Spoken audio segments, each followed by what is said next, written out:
guys, it's Justine here from I Should Read That, and today I'm going to do my July wrap-up. So July's not technically over yet, I'm actually filming this on the 30th, but I really want to get some of these books out of the way because I brought in a ton of books this month, which I'll discuss in my next video, but I went to Yelk this year, and if you've been to Yelk, you know that there's just no hope of not bringing home a ton of stuff. So I want to clear off some of the stuff from my desk, sort of start August fresh, and just try to get through all of this stuff.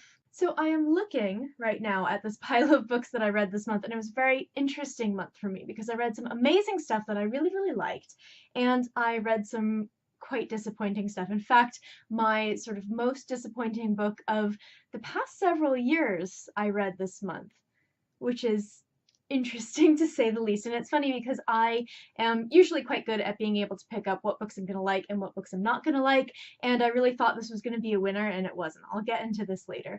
But I didn't read anything that really stood out as an absolutely amazing, astonishing best book of the year, but I did like a lot of the stuff that I read this month, so let's get into it. Because I am not starting this after the month of July finishes, I'm going to include my current read, and that is Orlando by Virginia Woolf. So I'm hoping to have this book finished either tonight or tomorrow night because I would like to get to a lot of my Yelk books because I have so much amazing stuff that's waiting for me. I also have a ton of books from publishers, and this is one of those books. This was sent to me by Canongate. So Orlando is a classic novel. It was written in 1928, and it's sort of a landmark novel for LGBTQ literature. So Orlando is about a young man who's living in the Elizabethan era. He's this beautiful young man named Orlando. He's a nobleman. He kind of has it good, and one day he wakes up in the body of a woman. So it's a really interesting book, particularly for the time period that it was written in.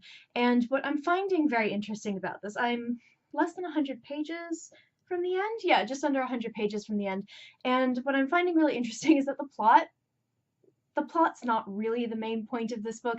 It's really about Orlando and their experiences and sort of what gender fluidity is like, and how Orlando learns what gender roles in society play, why women act a certain way, why men act a certain way, and why they're so confused after this transformation. What I'm finding really interesting about Orlando is the fact that no one really seems to care or question the fact that Orlando went away a man and came back a woman. Everyone believes her when she comes back, and no one really seems to have a problem with it. The kind of core of this book, again, is sort of gender roles and how we allow them to define us in society. It's very interesting. It's weird, but it's not as weird as I thought it would be, and I am really enjoying it. So the very first book that I have to show you that I've actually finished in the month of July is a fantasy novel that was really kind of interesting because it had a really amazing concept behind it, but I don't think the execution was quite pulled off. So this is Redemption's Blade by Adrian Tchaikovsky.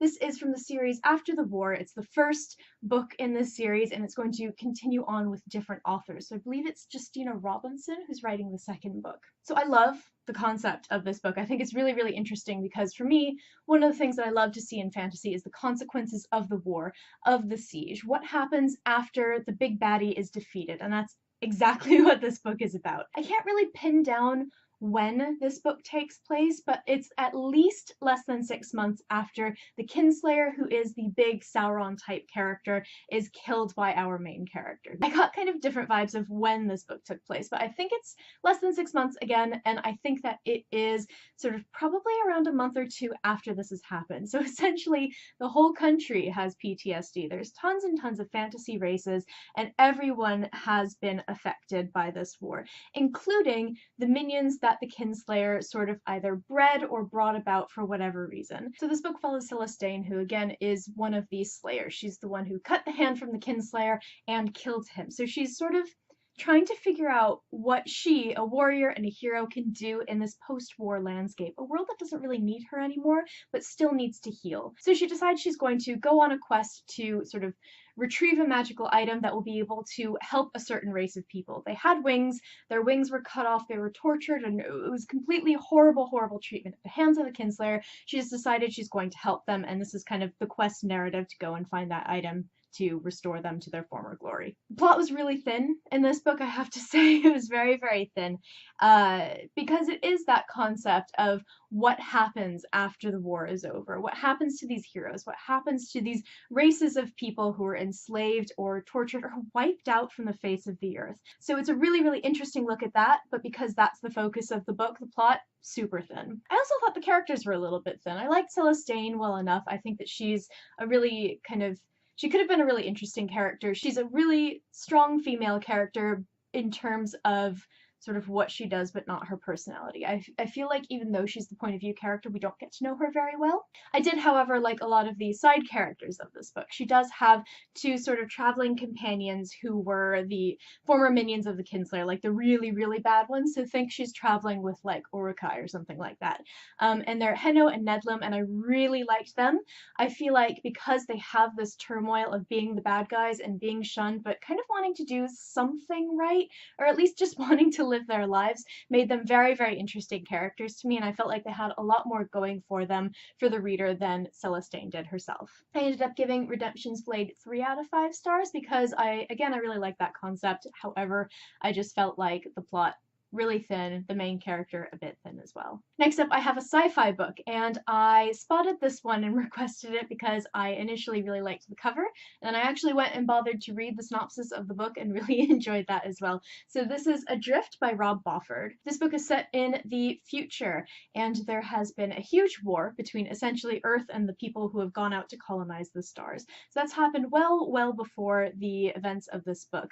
But one of the space stations that was used during the war has been turned into a sort of massive luxury hotel because it has a fantastic view of the Horsehead Nebula. The main characters of our book are mostly tourists, and they go on this sort of like short little jaunt out into space to kind of get great views of the Horsehead Nebula and return. However, when they do go out on this little journey, the space station is destroyed in a terrorist act. They are the only survivors. So naturally tensions are high. There is limited food, limited water, limited space. They have no way of reaching other people. Everyone that they know is dead, and there is a ship out there who is possibly looking for them. I really liked this book. I thought that it was very fun, and it definitely defied my expectations. I thought that it would be kind of a fun space survival type story. However, he takes those sort of tropes that you get in the survival thrillers and turns them on their heads. So you have the kind of archetypes for this kind of story. You have the sort of almost like the leader type character, like the reluctant leader. You have the person who's causing a lot of trouble because they disagree with everything the leader says. You have, you know, a family with young children that need to be taken care of. You have all these kinds of characters that we feel like we've seen before, but what Rob Bauford does is completely twist those characters, so by the end of the book, people are completely different from what you had expected, and I really, really liked that. For the sake of not spoiling this book, because I feel like you can't really talk about thrillers without saying too much because you're just going to spoil everything, I really, really enjoyed this. It's a very kind of claustrophobic read. It sort of, in a way, reminded me of that film Gravity? The one with Sandra Bullock, where like terrible things keep happening to Sandra Bullock in space. I think it's Gravity. And just not in terms of the plot, but in the way that it just sort of like gets its hooks in you, and you get so anxious, and it's so claustrophobic because it's a closed room narrative. They are on a small ship and have no room, no space, no privacy.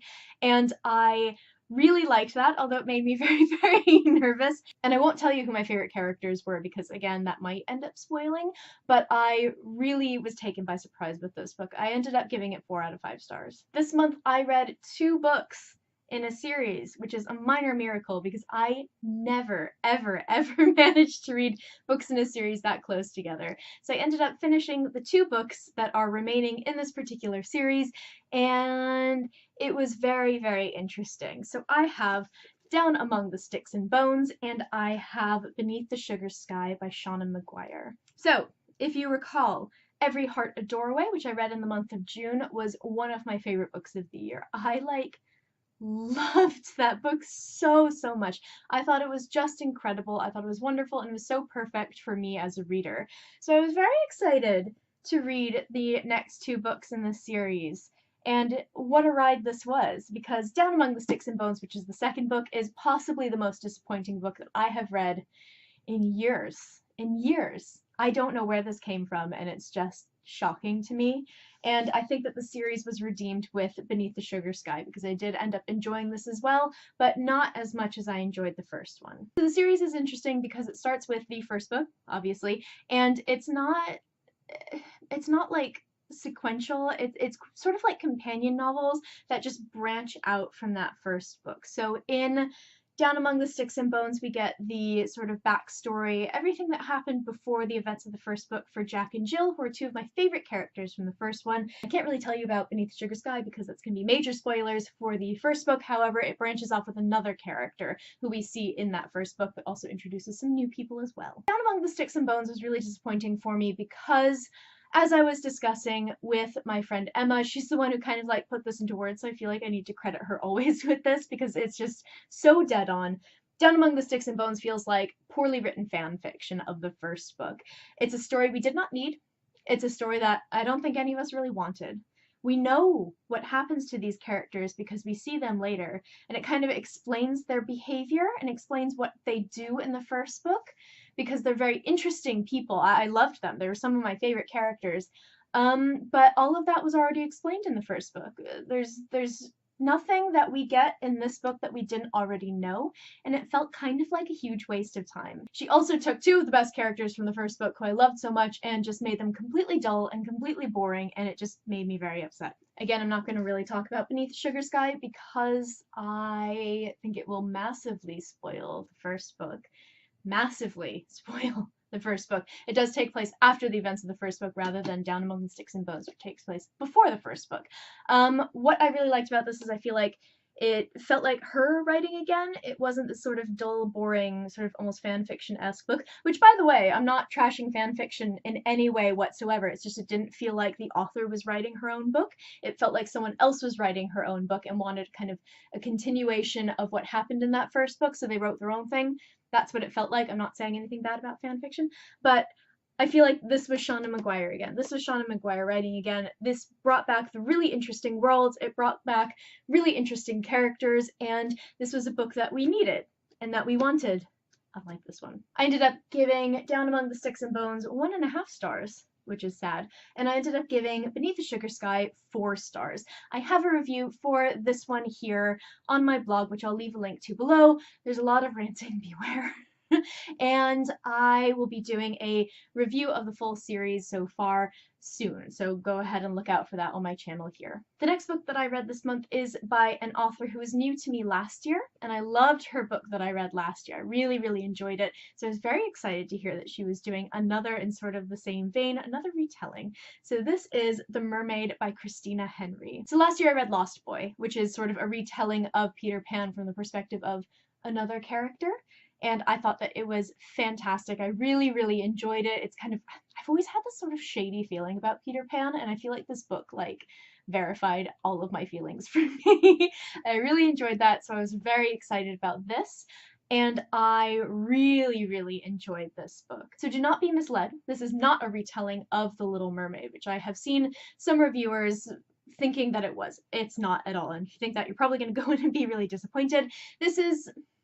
It's not a retelling, it's sort of like giving a fictional history to an object that already exists in our world. So, that sounds slightly confusing. This book is a retelling of The Fiji Mermaid, which was this, like, you should look it up, it's really horrifying and gross. It was basically a famous hoax that P.T. Barnum peddled up and down the coast doing his horrible thing. I really don't like P.T. Barnum, I'm sorry. And it was essentially a mummified monkey's body with a fish's tail. It's pretty gross looking. You should totally look it up because there are photos. So this is imagining that the Fiji mermaid was in fact an actual mermaid. Her name is Amelia. So in the beginning it tells her story of coming up from the ocean. She gets caught in a fisherman's net and he lets her go, but she decides to go back to be with him because she sees the loneliness in his eyes and she falls in love with him. The plot really starts when her husband dies because he is mortal and she is probably mortal, but she is obviously a different being than a human. So she continues to survive decade after decade in this fishing village, never aging and kind of never changing, always staring out at the sea waiting for her husband to return. So then we jump to New York City, where P.T. Barnum has heard that there is a real mermaid, or at least a woman who has these rumors of being a real mermaid, floating around her up in Maine. So he sends his friend and lawyer Levi Lyman to go up and convince this woman to come and be part of his exhibition at the American Museum in New York City. However, he gets more than he bargained for with Amelia, who is very different from the modern woman. Of course, this book takes place in the, I believe, 19th century when P.T. Barnum was alive, and she is not what he's expecting, shall we say. So I was initially a little bit worried about this book because of its potential portrayal of P.T. Barnum. I really, really hate this whole idea of romanticizing him because he was a horrible, horrible, horrible man. He's a terrible man. And I ended up being very pleased with the depiction of him in this book. He wasn't a human monster as I was kind of hoping he would be. However, I really, really liked the way that she wrote him. I also really liked the way that she wrote Amelia. I feel like there was a lot of potential for there to be a lot of, oh, but why do humans do this thing? It doesn't make any sense. Why are you not more like mermaids? Because we are much more fair. She did that a little bit, but it was a very sort of, it made a lot of sense within the story, and it wasn't sort of like beating you over the head with how terribly we treated women at that time. We all know that we treated women really terribly at that time period. So I was very, very pleased with the way that kind of that was handled and how Amelia as this sort of exotic creature was handled as well. She's a very, very sort of headstrong character. She's a very stubborn character, but at no point is she an annoying character, which I feel like it really could have crossed that line into, again, that sort of, why do you do things this way? This shouldn't be how you do things. Which I just find so annoying. It's so heavy-handed in some books. And again, I think she handled that really, really well. I was rooting for her the entire time. I love the fact that Amelia as a mermaid is not basically just a incredibly sexy woman with a tail. She looks like another being. She's got scales all over her body. She has claws. She has teeth. She's just this amazing otherworldly being, and I really love that. Again, I like the portrayal of P.T. Barnum. He's a very morally gray character who's completely driven by money, which is exactly what he was. And you do get his perspective from time to time. Not as much as Amelia, but you do get his perspective, and you kind of get to see what's going on in his head, and I really liked that too. The one thing that I was not a huge fan of was the romance in this book, which I feel like it's just, I'm not a huge fan of a lot of romances in books because I'm super, super picky. I love romance, but I am very picky about how it's handled. And it made a lot of sense for the story and for the time period and everything, and I have no sort of problems with that. It's just, it wasn't really for me. And I won't say any more because of spoilers, but I just think that that didn't necessarily click with me. I gave this 4 out of 5 stars. I really did enjoy this, and if you liked her other books, I've not read the Alice retellings, but I have read, again, the Peter Pan one, and I really enjoyed that, so if you liked her other books, you're gonna probably really like this too. So I only read one ebook this month, and that was a middle grade book, which I read for the Indian Literature Readathon, which I epically failed at, because it happened to fall on a weekend that I was so incredibly busy. I was out of the house, I had stuff to do, events to go to, and things like that. But I did end up reading and finishing this book, and I really, really enjoyed it. So this is, I don't know if you can see it, Aru Shah and the End of Time by Roshni Chokshi. So I really have been curious about this one because I don't read a lot of middle grade, and I don't know much about Indian mythology, but I really just love mythology in general. So this was sort of my first exposure to it, and I really, really enjoyed this book. So Aru Shah in The End of Time follows a character named Aru Shah, and she lives in her mother's museum, which is sort of a museum of Indian antiquity in Atlanta, Georgia. So Aru is a little bit of a liar. She likes to tell white lies to kind of make her life seem a little bit more grand to match with her very wealthy classmates.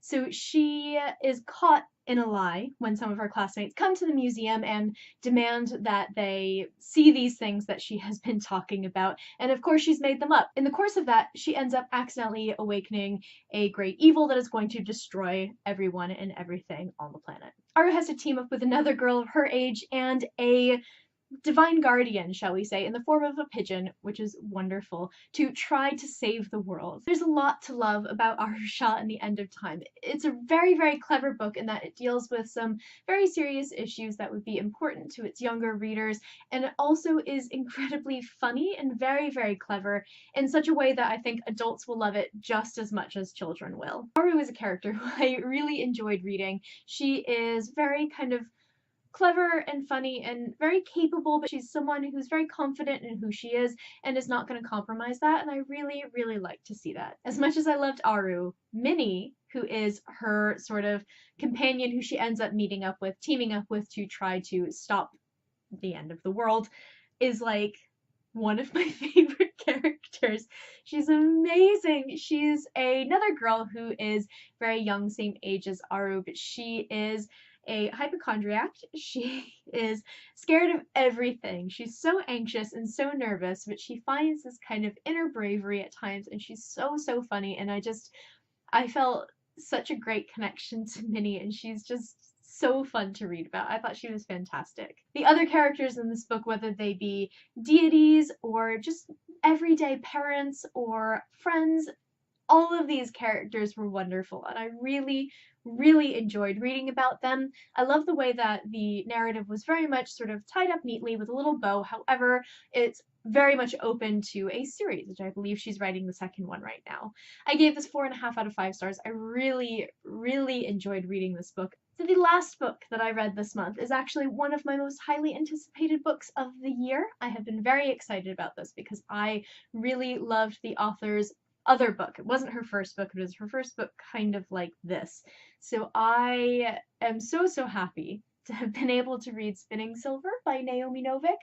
I was sent a copy of this book by the publicist, which I very much appreciate. Thank you so much. So this is another sort of novel-length fairy tale, very much in the same vein of Uprooted, which is her other book, which I highly, highly recommend. And this is inspired very loosely, I think, by Rumpelstiltskin, which is one of the less sexy of the fairy tales. So you don't see very many retellings of it, and so I thought it was really clever of her to do something that a lot of people haven't been doing, sort of like Christina Henry of the Fiji Mermaid. I feel like this is something that we haven't necessarily seen a million times, and so that was really, really refreshing. Spinning Silver is a very complicated story, but at its core, it is about a young woman named Miriam. Miriam is the daughter of the local moneylender in, I believe it's basically Russia, and she lives in this village, and they are very, very poor because her father is the worst moneylender in the world. He is a very generous man. He keeps lending out money, but not bringing it back in, which kind of defeats the purpose of being a moneylender. So one winter, Miriam is sick and tired of being poor. Her mother is literally dying because they're all starving, and it's just this horrible situation. She gets fed up with it, and she decides she's going to take over her father's business and turns it around into a very, very profitable business. So profitable, in fact, that it is said that she can turn silver into gold. So naturally, this captures the attention of the Staryuk King, who is a sort of otherworldly, sort of fae-type character who values gold above all things. So Miriam has 3 chances to turn Staryuk silver into gold, and the king will marry her whether she wants it or not. This is a really, really complicated story and a very complex story. This is a long book. I believe it's about 480 pages, which isn't much in terms of fantasy novels. There are many longer books out there. However, it's a very complicated story, and it required a lot of pages to tell. It also had 6 point of view characters, which is a lot. And that was either going to go really well or was going to completely fail, and I thought it went pretty well, actually. There's only one point of view character in this book that I did not enjoy, and that was the 8-year-old boy, which when you have a lot of very capable women, I believe he was one of the only, if not the only, male point of view in this book. When you have a lot of very, very capable grown-up women who you're seeing the story through, an 8-year-old boy is just not really going to mesh very well, and I didn't really enjoy his point of view. The women in this book, like, embody the strong female character that I love. They don't go around, kicking ass and taking names. They don't go around killing people or thumping people over the head. They are strong in terms of their intelligence, their willpower, their competence, their wit. All of these kind of inner strengths really, really come into play in this book, and I loved that so much. Miriam is one of my favorite characters ever. I think she's fantastic. She's just so, so well written. She's so well done, and I feel like you don't see Jewish characters in fantasy very often, and I really loved having that kind of added element to her story because not only is she, you know, the moneylender of the town, so everybody hates her anyway, but she's also a Jewish woman in a time that Jewish people were ostracized, or there was a lot of anti-Semitism. I really loved that element of her character. It never brought her down, but she's very aware of these prejudices that people have against her. Irina is another character in this book that I really loved. I feel like the two of them are really the main characters. She is the sort of reluctant princess type character. She is the young noblewoman who has no chance of getting married. She's not attractive. She doesn't really have much outwardly going for her. However, she gets pulled into the story and she becomes a very important person in this land. The one thing that I didn't really enjoy about this book is the romance, and I feel like Naomi Novik's not great with romance, and it's funny because her female characters have much better chemistry with each other. She should just do a female romance. That would be fantastic because her female characters are so good. They're so good, and it would have been so much better than her heterosexual romances in this book. I did also think that this book was a little bit long. Again, it's a complicated story. I don't know where she could have trimmed anything out, but it was very long, and some bits in the middle I didn't struggle to get through, but felt a lot slower than the rest of the book. Overall, I gave this 4 out of 5 stars, which is ever so slightly disappointing because it was one of my most highly anticipated books of the year, but I still really enjoyed this.